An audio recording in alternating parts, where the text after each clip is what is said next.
Lên đây, lên đây, lên đây, lên đây. Không được, không được.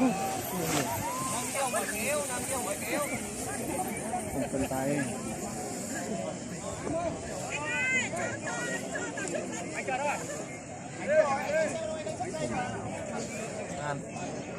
Vào đây.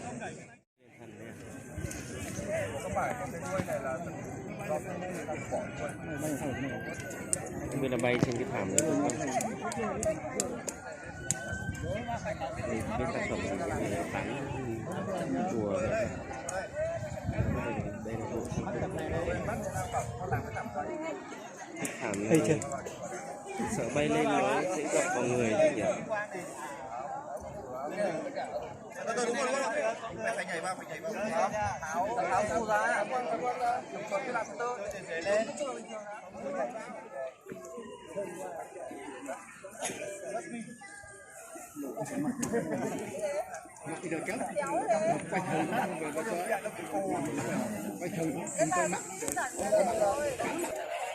Mày chạy cái gì?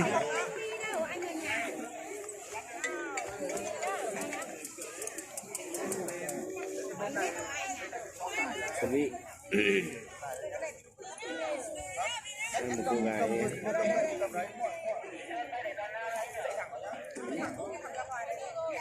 rất là sexy nhảy ra là như nào. Bạn này còn đứng ngay vào cái chỗ quay. Đây nào, đây nào.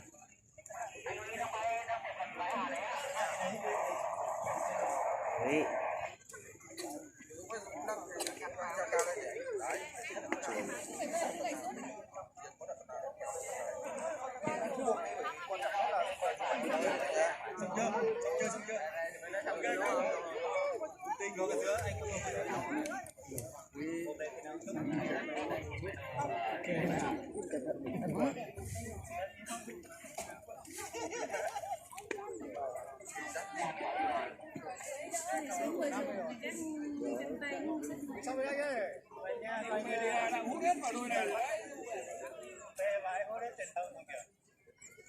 Nào,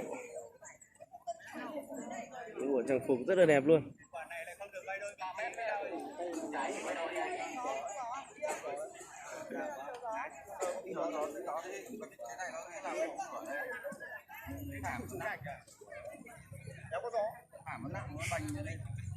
Chờ cơn chữa độc đi.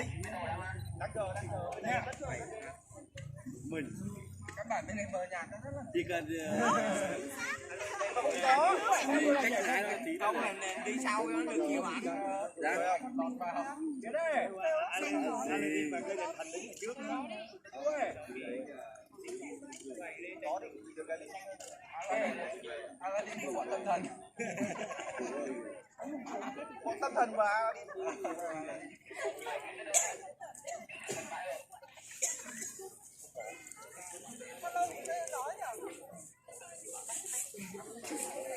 Chiều hết đói rồi.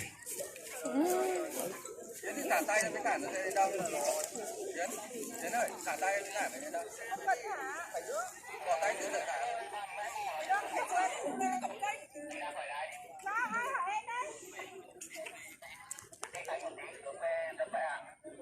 Ai ở bãi Hạ bảo là em sắp xuống rồi, tôi chắc không tí.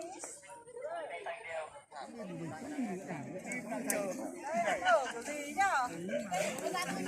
Hả? Em đi với bạn. Hả? Ngồi hàng xuống nào. Hai tim ở hay nào? Hai tim à? Rõ rồi. Hết tiền.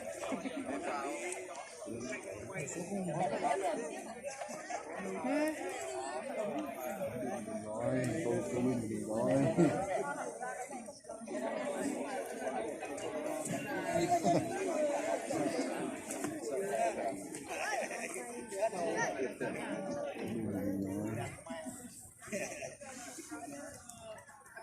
Quá đấy.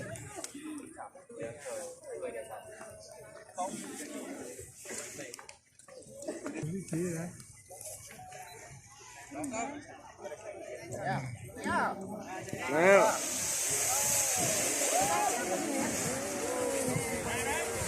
Ôi,